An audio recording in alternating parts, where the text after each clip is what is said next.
Genèse chapitre 4. Adam connut Ève, sa femme. Elle conçut et enfanta Caïn.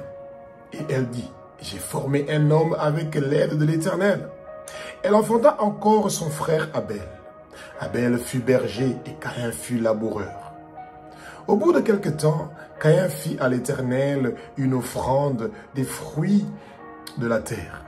Et Abel, de son côté, fit une offrande du premier-né de son troupeau et de leur graisse.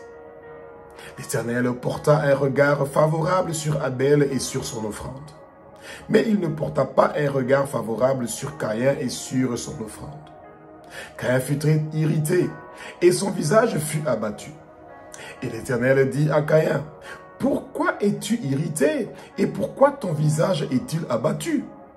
Certainement, si tu agis bien, tu relèveras ton visage, et si tu agis mal, le péché se couche à la porte. Et ses désirs se portent vers toi, mais toi domine sur lui. » Cependant, Caïn adressa la parole à son frère Abel, mais comme ils étaient dans les champs, Caïn se jeta sur son frère Abel et le tua. L'Éternel dit à Caïn, « Où est ton frère Abel ?» Il répondit, « Je ne sais pas, suis-je le gardien de mon frère ?» Et Dieu dit, « Qu'as-tu fait ? La voix du sang de ton frère crie de la terre jusqu'à moi. Maintenant, tu seras maudit de la terre qui a ouvert sa bouche pour recevoir de ta main le sang de ton frère. Quand tu cultiveras le sol, il ne te donnera plus sa richesse, tu seras errant et vagabond sur la terre. » Caïn dit à l'Éternel, « Mon châtiment est très grand pour être supporté. Voici, tu me chasses aujourd'hui de cette terre, je serai caché loin de ta face.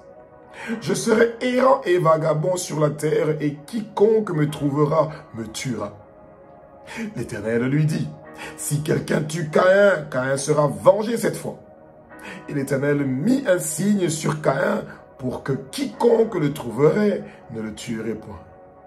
Puis Caïn s'éloigna de la face de l'Éternel et habita dans la terre de Nod, à l'orient d'Éden. Caïn connut sa femme, elle conçut et enfanta Enoch. Il bâtit ensuite une ville et il donna à cette ville le nom de son fils Enoch. Enoch engendra Irad. Irad engendra Méjaël. Méjaël engendra Métuel. Et Métuel engendra Lemec. Lemec prit deux femmes. Le nom de l'une était Ada et le nom de l'autre Tsila. Ada enfanta Jabal. Il fut le père de ceux qui habitent sous les tentes et près des troupeaux. Le nom de son frère était Jubal. Il fut le père de tous ceux qui louent de la harpe et du chalumeau. Tsila, de son côté, enfanta Tubal-Caïn, qui forgeait tous les instruments d'airain et de fer. La sœur de Tubal-Caïn était Nama. Le mec dit à ses femmes, « Ada et Tsila, écoutez ma voix. Femmes de Lemec, écoutez ma parole. J'ai tué un homme pour ma blessure et un jeune homme pour ma meurtrissure. Caïn sera vengé cette fois et le mec 70 fois. » Adam connut encore sa femme, elle enfanta un fils et l'appela du nom de Seth. Car, dit-elle, Dieu m'a donné un autre fils à la place d'Abel, que Caïn a tué. Seth eut aussi un fils et il l'appela du nom d'Enoch. C'est alors que l'on commença à invoquer le nom de l'Éternel.